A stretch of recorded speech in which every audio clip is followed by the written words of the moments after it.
Esa sí se la tengo que preguntar al maestro Paco Cruz. ¿Quién mejor que el maestro Paco Cruz, autor de libros como García Luna, El Señor de la Muerte y Las Damas del Poder? Que lo que hace o lo que hizo López Obrador y lo que hace Claudia Sheinbaum hace palidecer a lo que se le imputa, lo que se señala a García Luna. Ya están muy enfermitos y enfermitas, necesitan ir al loquero. Mi querido Paco Cruz, más de 47 años en el periodismo y autor de, le decía, Las Damas del Poder, García Luna, El Señor de la Muerte, Tierra Narca y La Guerra que nos ocultan, parte fundamental, piedra angular de este espacio libre como el viento. Pobrecito García Luna, Paco.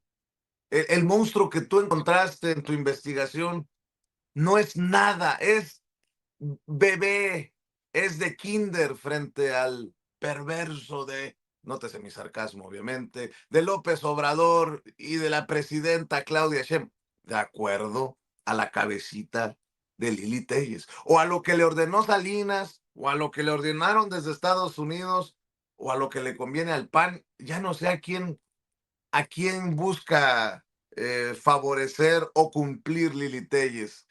Mi querido Paco, ¿cómo estás? Vicente, ¿cómo estás? Buenos días. En realidad, sí, es como para ponerte a reír o ponerte a llorar. Son casos patéticos, patéticos. El de los de Lili Telles, Raimundo Riva Palacio, Héctor de Mauleón, están pidiendo a gritos una intervención de Estados Unidos. Vicente, ¿qué está pasando en realidad? Bueno, mire, hay que separar los casos. Lili Telles ya está en campaña política abiertamente por su patrón o su expatrón, si quieres, pero yo digo que es el tipo que controla más o menos ese grupo político, Ricardo Salinas Pliego. Están en campaña política abierta. Ellos saben que él no tiene una sola posibilidad. La única posibilidad, Vicente, de que algún grupo de derecha, de extrema derecha, un grupo radical de derecha, pueda tener algo, una influencia política en las elecciones de 2030, fíjate, hasta para cuándo están trabajando, es una intervención directa de Estados Unidos y están envalentonados por este presidente estadounidense que es un asesino abiertamente. ¿Sí? No solo es un criminal, que eso lo dictaminan las leyes de Estados Unidos, culpable de 34 delitos. No solo es un criminal, es un asesino. La semana pasada le pidió a sus tropas y les advirtió que iban a matar a todo aquel que cruzara por el Mar Caribe, que controlan prácticamente ya 8 buques de guerra de Estados Unidos, un portaaviones, un destructor, un submarino con capacidades nucleares. Están envalentonados por este tipo que es un asesino, ¿sí? Mira, yo no he visto alguna declaración. ¿Quién dijo ayer? Un alto funcionario de Rusia dijo: si verdaderamente Estados Unidos quiere acabar con el narcotráfico, tiene que bombardear Manhattan. Manhattan tiene que bombardearlo. Vicente, el problema con gente ignorante, y esa es la verdad, Lili Telles es una ignorante, como muchos de ellos, pero en especial Lili Telles es una ignorante. El problema es que no conocen la historia y que la manipulan lo poquito que conocen y que intentan llevar agua para su molino. Desconocen la historia del narcotráfico, desconocen la historia real de este país y están buscando verdaderamente emular, en este caso, a María Corina Machado. Lo que se le olvida, por ejemplo, a Lili Telles, es que María Corina Machado es descendiente de caciques desde el siglo XIX, del siglo XVIII, XIX, en Venezuela, de personajes que han controlado, que se asociaron a dictadores en este país, que controlaron la economía y las finanzas de este país, que su mamá fue golpista. Si tienen una historia como dueños del dinero de Venezuela, y por eso quieren recuperar el poder. Pero esta pobre de Lili Telles, ¿qué es, Vicente? una peón, ni siquiera es un alfil, es una peón que mueven los grupos de ultraderecha, en este caso de Ricardo Benjamín Salinas Pliego. La vimos en el sábado en su cumpleaños como una de las 4 oradoras. Pero te digo, Vicente, el problema es que no saben que la ultraderecha, más allá que debamos tener cuidado, no va a funcionar en este país, Vicente. Aquí hemos tenido ya gobiernos de ultraderecha violentos, más violentos que cualquier gobierno de ultraderecha. Mira, tuvimos nada más para que tengamos una idea. ¿Quién era Gustavo Díaz Ordaz? Trabajaba para la CIA, recibía órdenes de la CIA, era un asesino. Tenemos el 2 de octubre, sí, pero tenemos la guerra sucia, que fue una guerra de baja intensidad, pero tenemos el periodo de la guerra sucia. Así que, ¿quién era Gustavo Díaz Ordaz? Un hombre formado por Maximino Ávila Camacho, que era un nazi, el hermano del presidente Manuel Ávila Camacho. El mismo presidente Manuel Ávila Camacho era un nazi, Vicente, eran nazis. Así que ellos formaron a Díaz Ordaz. Cuando Díaz Ordaz se integra al equipo del presidente López Mateos, se conocen en el Senado, él ya era formado por este grupo nazi de los Ávila Camacho. Y así que Díaz Ordaz, un oaxaqueño feo, dientón, horrible, oaxaqueño, aunque la gente dice que era poblano. No, Vicente, su familia migró de Oaxaca, pariente de Porfirio Díaz, sí, familiar de Porfirio Díaz. Este hombre era de extrema derecha, formado por nazis. Luego tenemos, mira, a Salinas de Gortari. ¿A quién atendía a Salinas de Gortari, por ejemplo? Primero, él negoció el fraude de 88. ¿Con quién? Con Ronald Reagan. Con Ronald Reagan, y después negoció con George W. Bush padre, con Bush padre. Así que Salinas atendía a quién? A la extrema derecha. ¿Quién? Sí, ciertamente no es el padre del neoliberalismo mexicano, sino Miguel de la Madrid. Pero Salinas obedecía y atendía a las órdenes de Reagan primero y luego a las órdenes de Bush padre, quiero decir. Así que hemos tenido, y mira, Vicente Fox, ¿cómo llegó a la presidencia de la República? Con la derecha Negociando. confesional, esa derecha radical, con el Yunque, Vicente, con el Yunque, Enrique, con el Yunque. Así que hemos tenido aquí todas esos grupúsculos de derecha que de pronto son sectas también violentas. Ramón Muñoz era el hombre más poderoso. Mira, aquí tenemos este hombre, Gustavo Díaz Ordaz, era un hombre de extrema derecha, violento en serio. ¿Y qué hizo? Acabar con el país, asesinar estudiantes, asesinar líderes sociales, estallar o de una guerra, una guerra sucia contra los opositores, y de todo de la mano de la CIA. Y bueno, yo te decía Salinas, Bush padre, y antes Reagan, con Reagan, para que le validara el fraude de 1988, se comprometió a abrir las puertas de México a todas las agencias de inteligencia y policíacas de Estados Unidos. Ese fue el primero, no Calderón, ¿eh? No Calderón.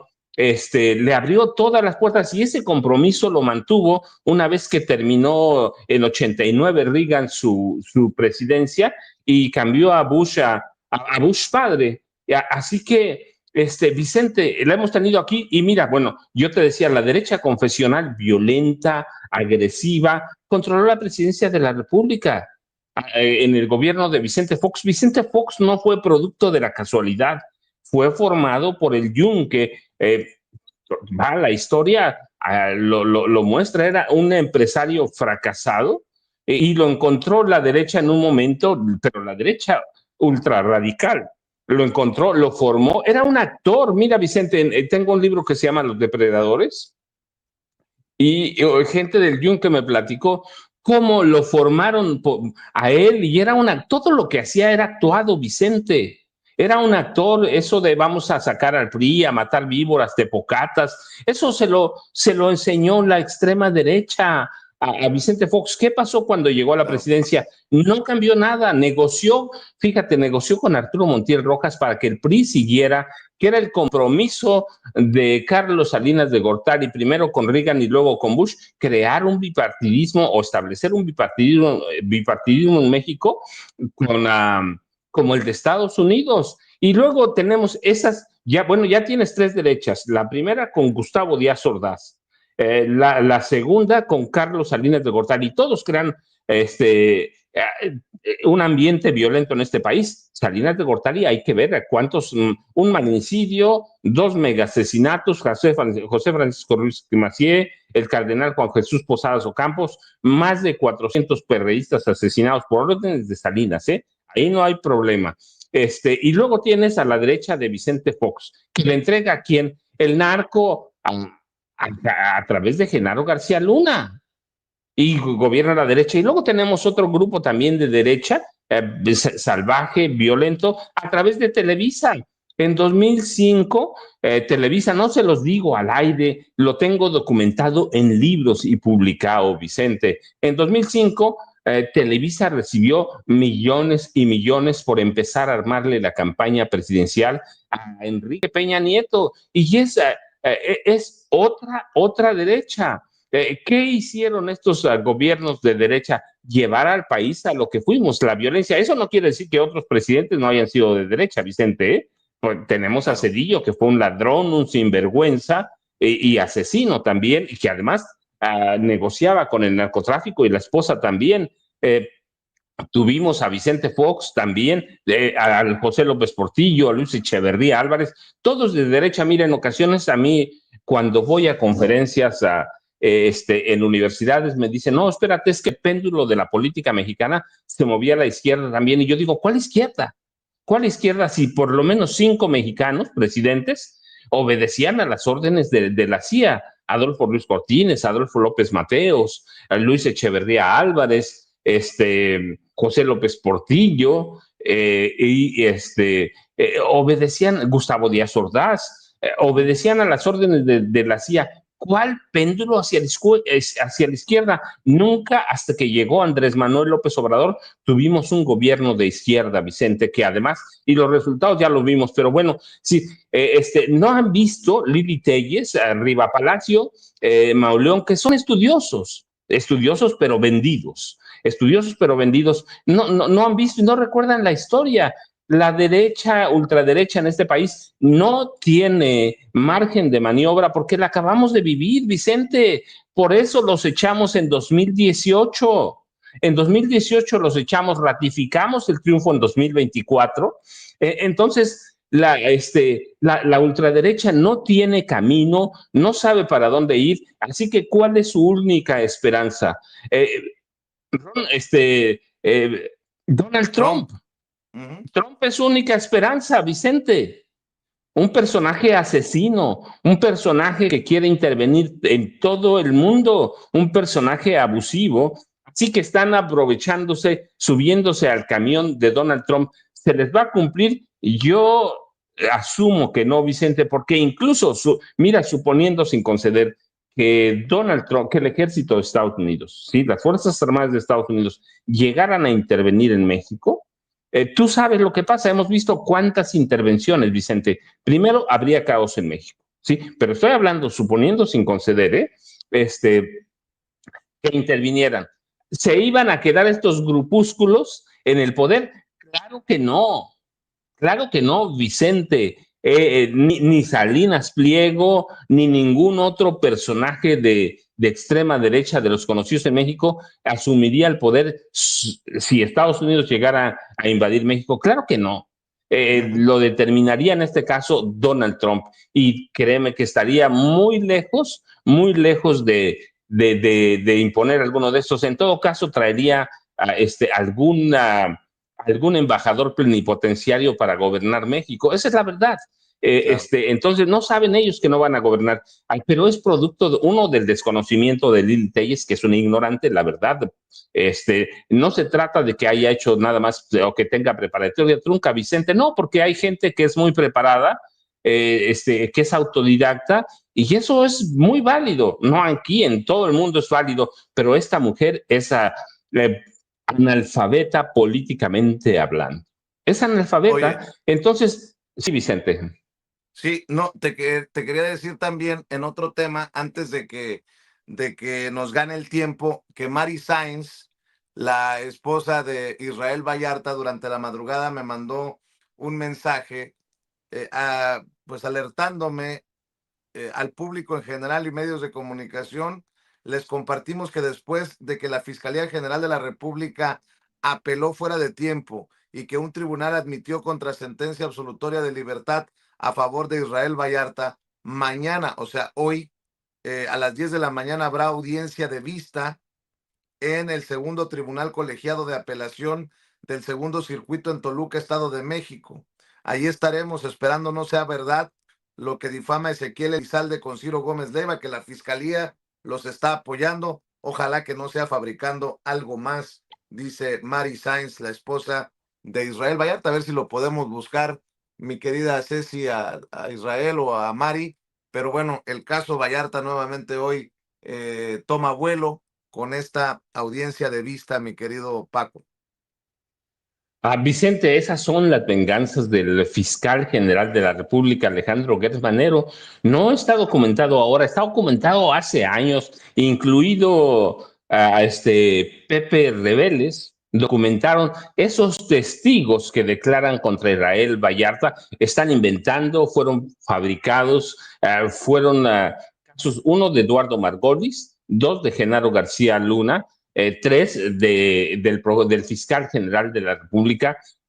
Hay casos inventados y estas son las venganzas o los acuerdos, en este caso del fiscal general con Eduardo Margolis, que es un personaje oscuro, que fue agente del Mossad y que él manejó en mucho todas las cosas oscuras en el caso de Israel Vallarta y Florence Cassés y aquella banda de aquella banda inventada de los zodiacos. Vicente, hablar del fiscal Gertz Manero, aquí lo hemos hablado muchas veces, tiene una agenda independiente, va caminando en sentido contrario a la justicia, en algunos casos se ha apurado, es cierto, pero es producto de la solicitud o de que la presidenta Claudia Sheinbaum Pardo presta atención a ciertos casos, pero el fiscal Gertz Manero tiene su propia forma de negociar, esa es la palabra, la justicia, y yo lo he dicho, Vicente, no lo digo ahora, es un hombre vengativo, es un hombre revanchista, es capaz de venderle su alma al diablo, negociar con todo el mundo.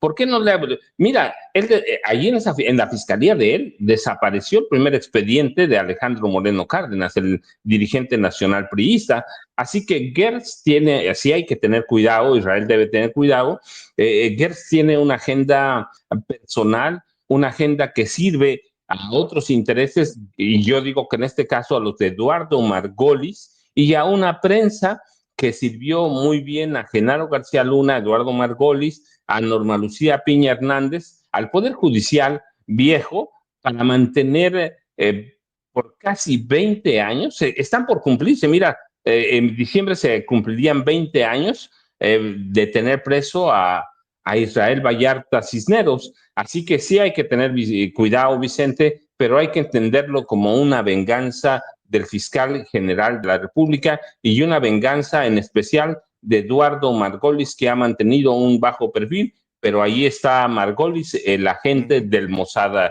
el servicio de inteligencia de Israel, Vicente. Así es, Paco, déjame saludar al maestro Jaime Hernández, que también ya llegó para hablar sin censura. Querido Jaime, ¿cómo estás? Muy buenos días. Jaime Hernández es corresponsal de guerra, corresponsal mexicano en el extranjero por décadas, fundador y conductor de su espacio en YouTube No Apto para Cínicos, que no se puede perder y que no debe dejar de apoyar de lunes a viernes a las 2 de la tarde, tiempo de la Ciudad de México, y también gran amigo de Sin Censura. Lili Telles aventándose otro discursito así de esos pedorros pidiendo ayuda de Donald Trump, dándole la razón a Donald Trump. Hablábamos del caso de Israel Vallarta, que hoy regresa a una audiencia. Está también el caso de el ex senador panista Gustavo Madero, que millonario y todo anda pidiendo la pensión del bienestar. Está bien, es un derecho constitucional, pero que no sean hipócritas. Entre otras cosillas que tenemos por ahí, mi querido Jaime, ¿cómo estás? ¿Cómo estás? Estaba escuchando atentamente el análisis del maestro Paco Cruz. Coincido con él en el sentido de que lo que está haciendo Lili Telles es aferrarse a lo que le queda, porque hay que tener en cuenta que si se aprueba, que creo que se va a aprobar la nueva ley de reforma electoral que mandará la presidenta el próximo año, Lili Telles se queda pues sin hueso, literalmente. Entonces, lo que tiene que hacer es defender a su patrón real, el señor Ricardo Salinas Pliego, para mantenerse pues en el escaparate televisivo. Pero yo creo que está cometiendo pues un error, pero claro, díganle esto a Lili Telles y no lo va a entender, como dice el maestro Paco Cruz. Lili Telles es una atorrante, una ignorante, ¿no? Pero yo creo que toda esta gente lo que tiene en común, tanto Lili Telles como Ciro Gómez Leiva, toda esta gente, los Alarraqui, el Saco de Pus, la Mataviejitas, Beatriz Pajés, es este odio incontenible que le profesan a Andrés Manuel López Obrador y hoy a Claudia Sheinbaum. Saben, yo creo que el odio creo que es la cólera de los débiles, de los miserables, de los pusilánimes, porque el odio es el último recurso que tienen los mediocres, la gente que no ha sido capaz de mover al pueblo, de convencer al pueblo, de convencer a las audiencias, porque es un sector minúsculo que le sigue haciendo el caldo gordo a gobiernos como el de Estados Unidos, lo cual es toda una, pues qué tristeza, ¿no? Que lleguen a ese extremo. Por cierto, que ayer estaba escuchando una de las conferencias de prensa de Rocío Nale. Impresionante la gobernadora de Veracruz, cómo responde ante toda una serie de ataques. Y decía ella, no, no, no, estos ataques vienen de un sector chiquititito, que no están de a gusto con lo que está ocurriendo en el país. Y los aplanó retóricamente la gobernadora de Veracruz porque está en medio de una campaña de ataques brutal, la gobernadora de Veracruz. Así es que yo creo que vamos a enfrentarnos, sobre todo en el arranque del 2026, a una campaña aún más vociferante. Ayer Saco de Puz en el programa de Alarraqui dice, en esta no se las vamos a dejar pasar. Ay, por ahí no va a pasar. Eso no va a ocurrir la reforma electoral. Entonces te habla, y ¿se acuerdan de aquella famosa frase de Luis Echeverría que hablaba de los enanos del Tapanco? Pues ándale, así, los enanos del Tapanco andan sueltos, cada quien imaginando que enfrentan a gigantes cuando son molinos de viento que hace girar el pueblo. Y yo creo que no va a llegar a ningún lado. Ahora, lo preocupante y más que preocupante, lo frustrante para mucha gente como yo, es el hecho de que Ricardo Salinas Pliego, pues, está siendo la víctima y todo con el fin de presentar este gobierno como un gobierno represor, que no permite la libertad de empresa. Ayer, el ridículo publicando una columna en el Universal asegurando que él es amante de la libertad. Dice, Dios mío, ¿no? Y asegurando que dice aquí, si los gobiernos destruyen las libertades económicas, acaban también con las libertades personales y políticas. Esta forma de parafrasear el ideario político de la gente que siempre vio con buenos ojos la libertad, pero acomodarla a sus necesidades ya es una canica cascada. Tan cree en la libertad que está en la libertad de no pagar impuestos el hijo de la chingada. Exactamente. Leen las cosas a su conveniencia. todo con el fin de defenderse como gatos panza arriba. Pero la gente ya no es estúpida. Ahora, a mí lo que sí me gustaría, y muy mucho, yo disfrutaría muy mucho que le requisaran el canal Azteca, de plano o alguna de sus empresas, pero sobre todo el canal Azteca, de Televisión Azteca, ¿por qué? Porque el televisión de canal TV Azteca la ha utilizado como su trinchera particular para destilar odio, para propagar información, desinformaciones que incluso pues atentan contra la seguridad de los ciudadanos. ¿Se acuerdan aquel papel durante la pandemia? No, no, no, barbaridad y media que se ha transmitido por ese canal. Yo creo que ese canal tiene que ser requisado, tiene que ser intervenido. Y yo creo que el gobierno de Claudia Sheinbaum, sí ha tenido la exquisitez, el cuidado, así como lo tuvo López Obrador, de no dar esta impresión de ser gobiernos represores. Pero yo creo que el pueblo tiene ya ganas de que se termine con esta historia.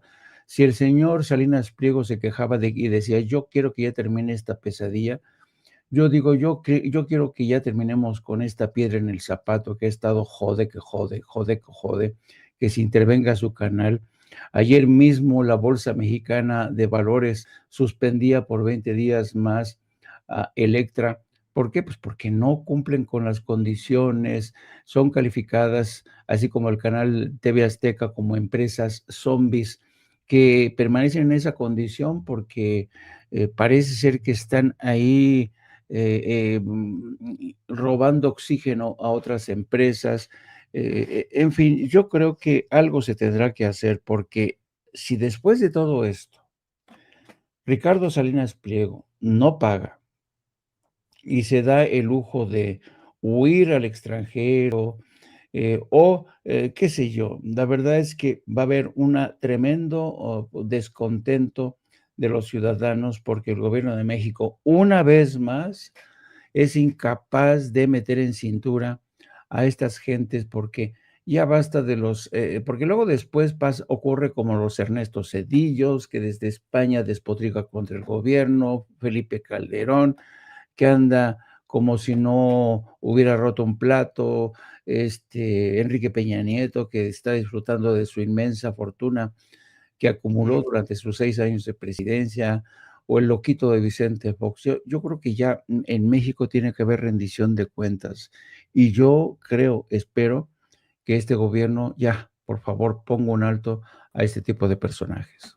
Ya llegó Norman Pearl, compañeros, amigos, maestros, el querido Norman Pearl que lo espera usted que nos está viendo y escuchando junto a Paco, junto a Jaime, de 7 a 9, ahí con Norman Pearl, en Norman Pearl TV, de lunes a viernes. Hay que apoyar también este esfuerzo en el duelo de bastonazos entre Norman, Paco y Jaime. Y a ver, para que llegues y dejes la víbora chillando, querido Norman, lo que hace el gobierno de Donald Trump es una represalia contra el gobierno que encabeza la doctora Claudia Sheinbaum, a solo horas de que la doctora Claudia Sheinbaum dijera que no está de acuerdo con los ataques de Estados Unidos en el Pacífico contra supuestas narcolanchas, a solo horas de que dieran esta conferencia conjunta el secretario de Marina y el secretario de Relaciones Exteriores, que vamos a retomar en el transcurso de la mañana,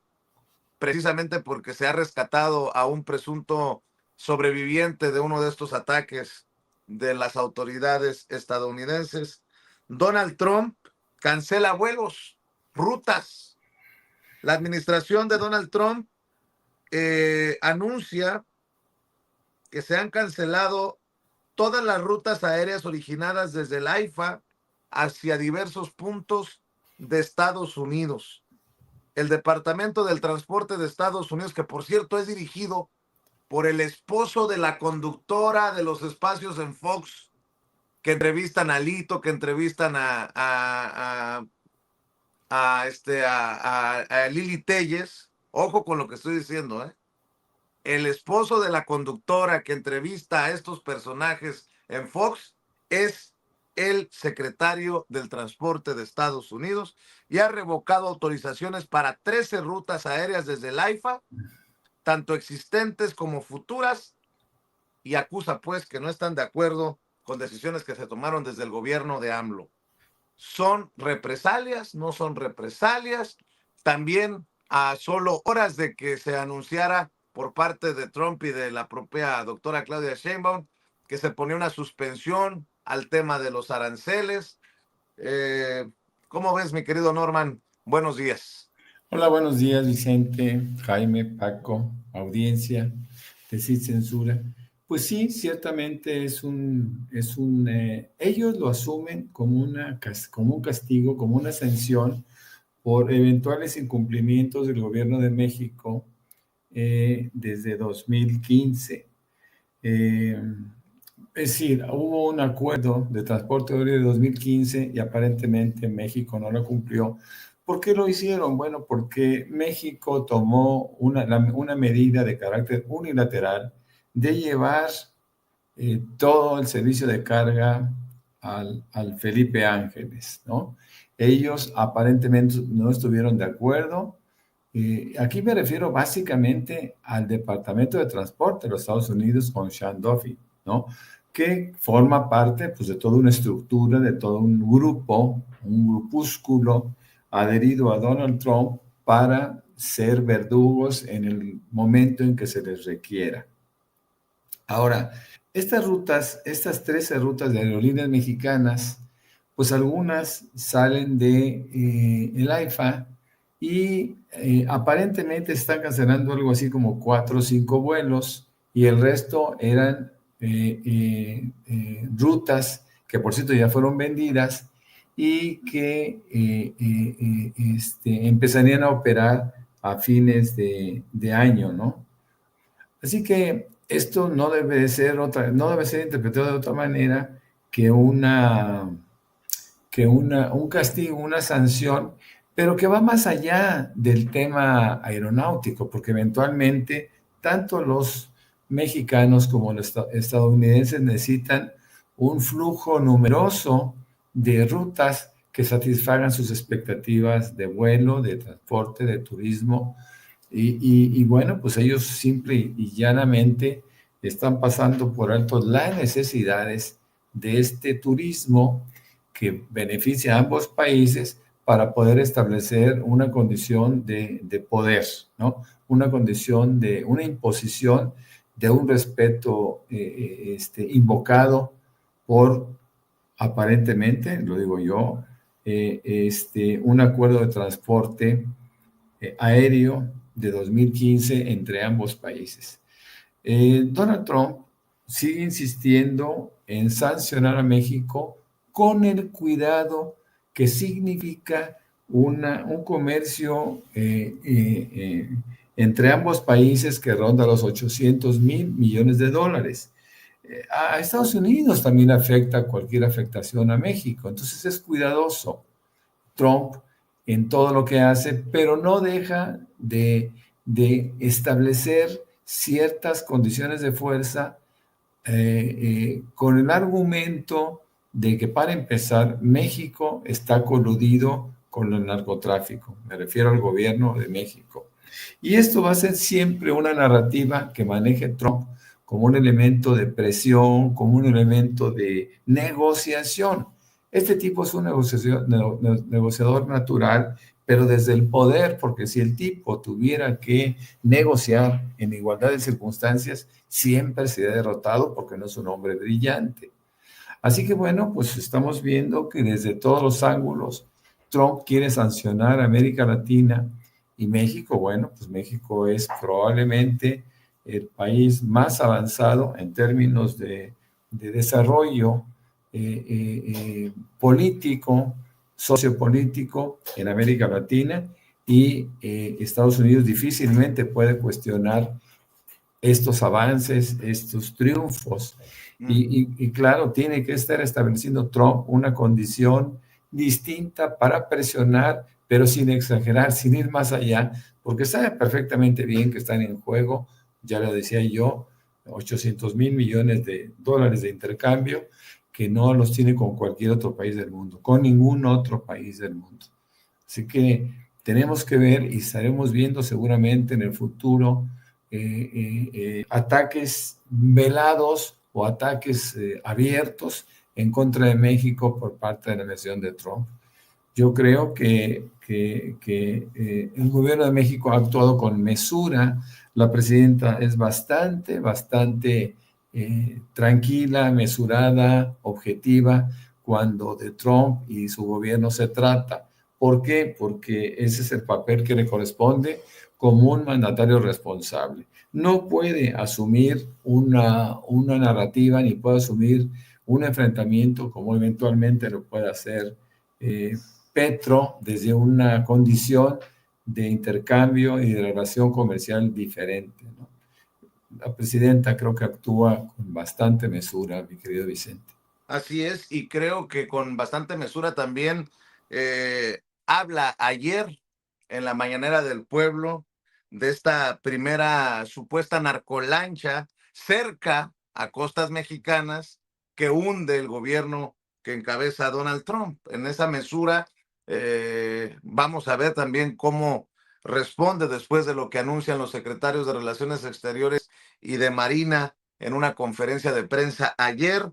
En la jornada, en la portada de la jornada, revoca 13 rutas Trump a Aeroméxico, Volaris y Viva Aerobús, veta Trump al AIFA. El Departamento del Transporte ordena cancelar todos los vuelos de pasajeros y carga. El diferendo data desde el 2023. Aerolíneas estadounidenses enfrentan condiciones desiguales e injustas, dicen las autoridades del gobierno de Donald Trump. La medida llega casi a final de año con las fiestas decembrinas encima y afecta destinos, dice el periódico La Jornada, como Nueva York, Los Ángeles y Miami. En torno a lo de la primera supuesta narcolancha hundida en costas cerca a las costas mexicanas, ya en aguas internacionales, dijo la presidenta, llama a la Secretaría de Relaciones Exteriores a Ron Johnson, el embajador de Estados Unidos en México. Y bueno, sobre estos temas, si quieres dejo algunos otros más sobre la mesa, mi querido Paco. Por ejemplo, aquí debo de tener algunos otros temas. Pues la Suprema Corte de Justicia de la Nación comenzó a frenar las estrategias dilatorias, las estrategias Salinas Pliego, que han retrasado por años la resolución de juicios fiscales. Este mes se impusieron multas a 2 grandes empresas por promover recusaciones injustificadas contra ministros y en los próximos días prevé revocar acuerdos de Norma Piña que permitieron a compañías reabrir amparos en los que habían perdido litigios millonarios. Insisto también en el tema para esta segunda ronda, maestros, de Gustavo Madero, uno de los críticos más férreos, más duros contra la 4T y sus programas sociales, y ya fue a pedir su pensión del bienestar el señorón. Hablando de hipócritas, bien decía Andrés Manuel López Obrador, la hipocresía es la base del conservadurismo. Bueno, pero antes de escuchar tus opiniones, maestro Paco Cruz, luego Jaime Hernández, Norman Pearl, déjenme ir precisamente a algunas de las declaraciones del canciller Juan Ramón de la Fuente y el almirante secretario de la Marina, que ayer tuvieron conferencia de prensa conjunta sobre este hundimiento de una supuesta presunta narcolancha muy cerca a las costas mexicanas, de este ataque desde donde se logró rescatar a un sobreviviente, a una persona que sobrevive a este ataque de las autoridades del gobierno que encabeza Donald Trump. Vamos a ver, escuchar, Ceci. Que nos acompañan en este acto. A continuación, se proyectará un video de la Secretaría de Marina.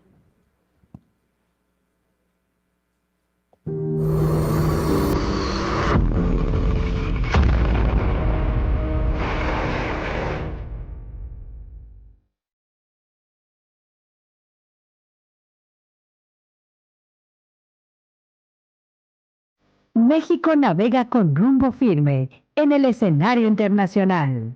La Secretaría de Marina, Armada de México, con disciplina, visión estratégica y vocación de servicio, representa con orgullo la soberanía nacional. impulsa los intereses marítimos nacionales y la presencia de México en el mundo. La cooperación entre las Secretarías de Marina, Armada de México y de Relaciones Exteriores se basa en los principios de no intervención, solución pacífica de controversias y libre determinación de los pueblos. Así, orientamos misiones, iniciativas de cooperación y la presencia mexicana en el extranjero. Claro ejemplo es nuestro emblemático buque Escuela Cuauhtémoc, el cual surca los mares del mundo, llevando el mensaje de paz y buena voluntad del pueblo mexicano desde 1982. A lo largo de 43 años, nuestro embajador y caballero de los mares ha navegado los océanos, llevando a bordo cadetes, cultura y espíritu solidario. El buque Cuauhtémoc no solo forja a mujeres y hombres de mar, sino que también fortalece los lazos de amistad entre naciones, sumándose a los esfuerzos de la Secretaría de Relaciones Exteriores por promover los intereses nacionales y fomentar la cooperación internacional en favor de la humanidad y la paz. La participación de la Armada de México en ejercicios multinacionales como UNITAS, RIMPAC y TradeWinds, junto a las armadas de otras naciones, reafirma el compromiso de México con la seguridad marítima y la estabilidad internacional. Del mismo modo, la participación de personal en misiones de paz de la ONU en América, África y Asia fortalece la colaboración global y proyecta a México como un actor responsable en la promoción del entendimiento y la paz mundial. Ante desastres naturales y emergencias internacionales, México ha demostrado solidaridad y compromiso humanitario. A través del despliegue de buques de la Armada, se ha brindado asistencia a naciones hermanas afectadas por catástrofes. El equipo de búsqueda y rescate urbano, USAR Marina, ha destacado por su entrega y profesionalismo en misiones internacionales. Su disciplina y vocación de servicio no solo salvan vidas, sino que también fortalecen los lazos de cooperación y confianza con la comunidad internacional. Estos actos protocolarios fortalecen la confianza mutua.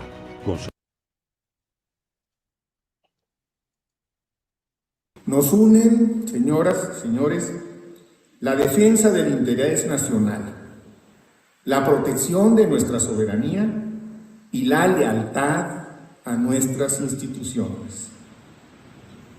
El convenio interinstitucional que hoy suscribiremos ordena, eleva nuestra cooperación con un propósito fundamental: que la voz de México se escuche fuerte y clara, como ha sido dentro y fuera de nuestras fronteras.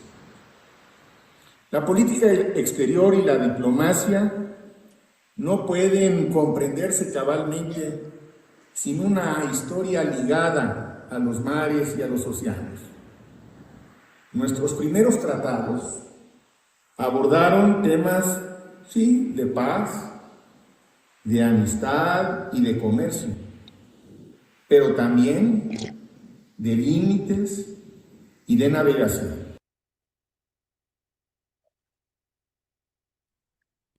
Bueno, mi querida Ceci, creo que tenemos un desfase ahí en el sistema. Vamos a ver y escuchar las declaraciones.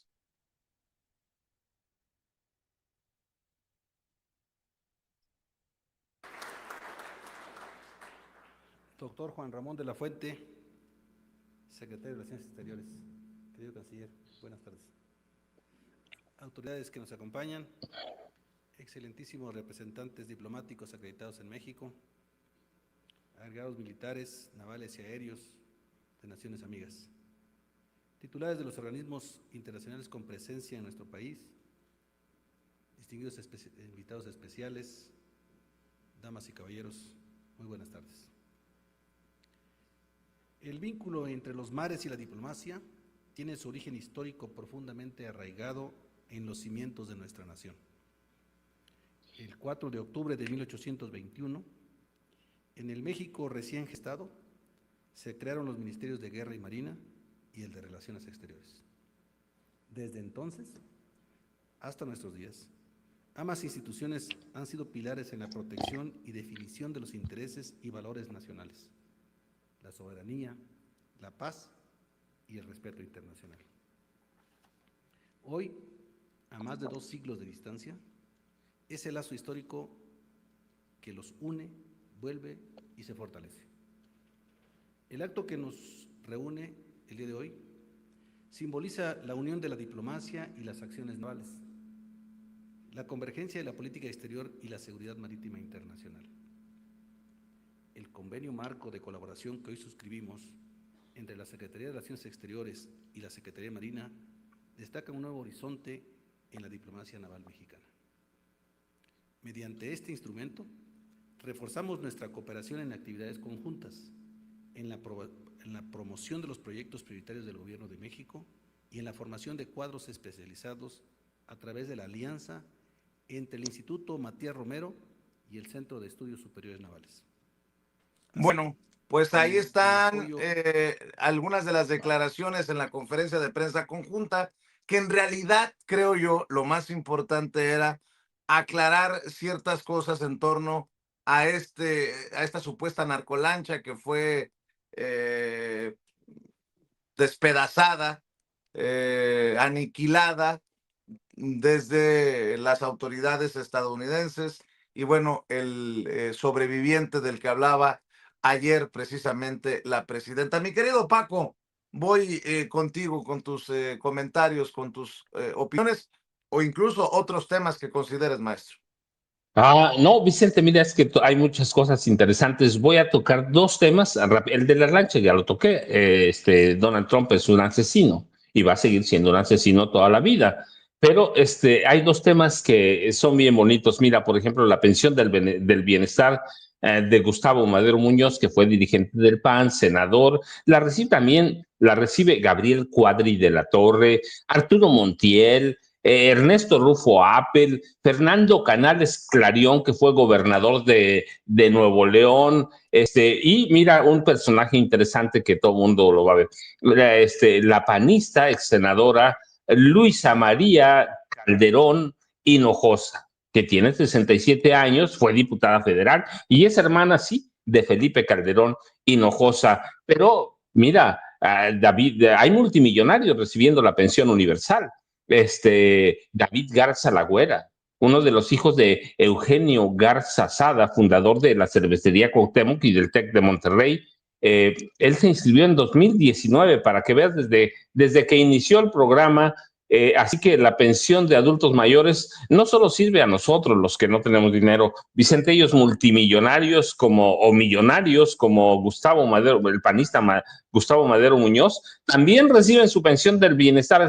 Por ahí tenían mis archivos que Laura Zapata, esta tipa también que despotrica contra todo, también recibe su pensión de adultos mayores, pero en la política, eso nos quiere decir que la política social, primero del entonces presidente Andrés Manuel López Obrador, criticada por todo mundo y por la oposición, y ahí que sigue muy bien la presidenta Claudia Sheinbaum Pardo, beneficia a todo mundo. No tiene ningún tinte partidista ni nada. La reciben millonarios, multimillonarios, que para mí es una vergüenza, pero bueno, tienen derecho a ella, hay que decirlo, es legal, es universal, pero lo reciben la gente que no tiene recursos, Vicente. Así que esa foto de Gustavo Madero Muñoz es buenísima.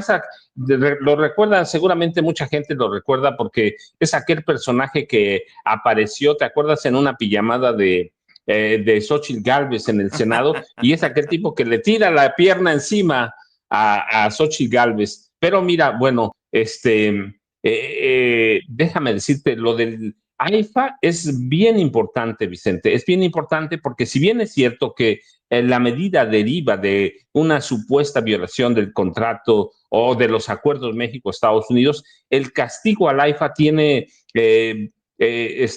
mucho más a mar de fondo. Le cancelaron ayer 13 rutas operadas por aerolíneas mexicanas, Aeroméxico, Volaris y Viva Aerobús, hacia territorio estadounidense. ¿Y cuándo las cancelan, Vicente? Cuando se acerca el Mundial de Fútbol. está cerca, tiene mucho que ver. Seguramente cuando pase el Mundial va a regresar todo a la normalidad, más allá de los desacuerdos, pero tiene mucho que ver con el Mundial de Fútbol. ¿Sabes cuánto dinero se va a mover? Millones y millones y miles de millones de dólares. Así que la cancelación de rutas reduce la conectividad entre México y Estados Unidos, pero uno de los principales países de origen de los visitantes que se esperan para el Mundial va a ser México, y de ahí México a Estados Unidos. ¿Qué están cancelando desde el AIFA? Los vuelos charter. Los vuelos charter. Esta medida se suma a las tensiones logísticas previas al torneo. El AIFA fue designado aeropuerto oficial para la llegada de algunas delegaciones y aficionados. Así que lo que está haciendo la Secretaría de Transporte de Estados Unidos es castigar al AIFA por motivos económicos cuando se acerca el Mundial de fútbol. El AIFA y su papel en el Mundial, y a pesar de las restricciones, seguirá siendo un punto estratégico para el Mundial de Fútbol 2026. Lo que hace Estados Unidos es castigar eso, Vicente, para tratar de beneficiar las rutas o las aerolíneas de Estados Unidos. Va a dejar que se acaparar el negocio solo para Estados Unidos. No, México va a ser muy importante, Vicente, y hay que tener cuidado, pero yo lo veo, aparte de lo que explicó Norman, que tiene razón. La verdad es que para mí es un castigo a partir de que se acerca el Mundial de Fútbol, Vicente, Jaime y Norman. Oigan, por cierto, me alerta Jaime, el maestro Jaime, de una columna en el Reforma de el perro Aguayo, digo, de Sergio Aguayo, aquel que escribió que no sé qué cosas de Vicente Serrano y de los youtuberos que arreglan las preguntas en los pasillos del Palacio Nacional. Adiós al 11, dice, sigue sangrando, respirando por la herida, Sergio Aguayo. Un informe financiado por la Unión Europea, una historia sobre la prensa crítica y la cancelación de Primer Plano de Canal 11, confirman que la libertad de prensa está vapuleada, pero no vencida. En julio de 2025, el informe Enfoque País México, financiado por la Unión Europea, puso a México en la categoría de máxima preocupación junto a Venezuela, El Salvador, Bolivia y Argentina. La investigación detalla las amenazas constantes contra quienes defienden derechos de todo tipo y quienes ejercen el periodismo independiente. En México, la libertad de expresión se ejerce en condiciones de alto riesgo por los altos índices de violencia contra periodistas. Así pues, una parte de la comunidad internacional está preocupada por la deriva autoritaria mexicana. Hace días apareció en inglés un libro de Andrew Paxman, investigador del Centro de Investigación y Docencia Económicas, sobre la prensa independiente. ¿Será que Paxman, voy a buscar el libro porque creo que en algún momento me entrevistó Paxman para un libro, a lo mejor es sobre periodismo independiente? Pero bueno, termina su columna diciendo, don Sergio Aguayo, extraño al Canal 11 que conocí. Su transformación hizo inevitable el adiós abrupto. Cambiaron ellos. Yo sigo plantado sobre los mismos principios. No, bueno. Mire, por más diferencias que pudiera tener yo con formas y personajes, por más crítica que sea mi opinión, pues no. O sea, no me la chiflen, que es cantada, diría el maestro Zenén Ceferino. Ahora resulta que Sergio Aguayo es más alto que el 11. Yo aquí estoy firme y extraño ese Canal 11 que teníamos sobajado. Leonardo Curcio, María Amparo Casar, ¿quién más era? Mariano Schettino, Ezra Chabot y yo. No mames, por favor. ¿Qué dice Paco? No te escucho, Paquito. Macario el Cretino. Ah, sí, sí. Y Leonardo Curcio. Y, bueno, La pinche soberbia se los está comiendo, mi querido Jaime Hernández. Sí, cuando leí esta columna me acordé de la canción de Rocío Dúrcal, La gata sobre el tejado, la gata bajo la lluvia. Bajo la lluvia. Exacto, se siente, la lees y dices, ay, pobrecito gato, está abandonado a su suerte, desvalido, está llorando, lamentando el hecho de que Canal 11, y como lo despidió a él, por eso dice adiós al 11, ¿no? Y básicamente narra cómo Renata Turrén, la directora del Canal 11, de un día a otro se presentó para decirles que ya se había acabado su ciclo. Y claro, dice, y lo extraño es que teníamos los máximos índices de audiencia, dice este señor Sergio Aguayo, y se ya han metido a youtuberos, han metido a gente, pero aquí se cuida muy mucho de no pelearse, porque ya ves cómo le fue la vez pasada, y entonces dice, bueno, yo respeto a algunos youtuberos con los cuales yo tengo algunas conversaciones, pero básicamente menospreciando la barra, el cambio de barra de opinión del Canal 11 y señalando que esto es muestra de cómo en México, porque lo quitaron de ese programa, ya no se respeta la libertad de expresión, ¿no? Y uno dice, bueno, este señor de verdad, ¿eh? Fíjate, aquí te das cuenta de la profunda deshonestidad de Sergio Aguayo como intelectual. Es un intelectual orgánico que tuerce las cosas, intenta torcer el contenido de un libro como Andrew Paxman, pero no llega al fondo de lo que ha pasado realmente. ¿Cuál ha sido la principal amenaza al periodismo independiente? No lo aborda. Y la principal amenaza al periodismo independiente ha sido no el arrebato o una decisión de la señora Torrent de terminar con ese programa, no. La principal amenaza al periodismo independiente es la alianza que forjaron durante mucho tiempo el poder político y el poder económico en México. En todos los medios de comunicación, desde los medios impresos hasta la radio y la televisión, se sumaron de forma alegre al desfile del neoliberalismo, les importó un carajo la audiencia, publicaban lo que se les pegaba la gana, le rendían tributo a sus patrones, al gobierno en turno, y ahora pues no, las cosas no funcionan así en México y por eso están tan enrabietados. Yo mejor le voy a recomendar al señor Sergio Aguayo que lea este libro, The Racket, de McKenna. Es un libro que expone cómo el neoliberalismo se hizo con el control, no solamente de naciones, expropiando, privatizando, sino también haciéndose con el control de la prensa, para a través de la prensa ir devorando, ir privatizando sectores del sector público. Así es que menos milonga, señor Sergio Aguayo, más honradez, pero sospecho que a usted no le queda mucha. Conste, insisto, que aquí hemos sido críticos, pero nunca vamos a irnos al otro lado de la luna. No, por favor, ¿qué nos pasa? ¿Qué nos pasa? Mi querido Norman Pearl, ¿con qué vas a cerrar tú? Bueno, nada más quiero coincidir con el tema de Sergio Aguayo, cuando él, pues con nostalgia, enumera los éxitos que tuviera Canal 11,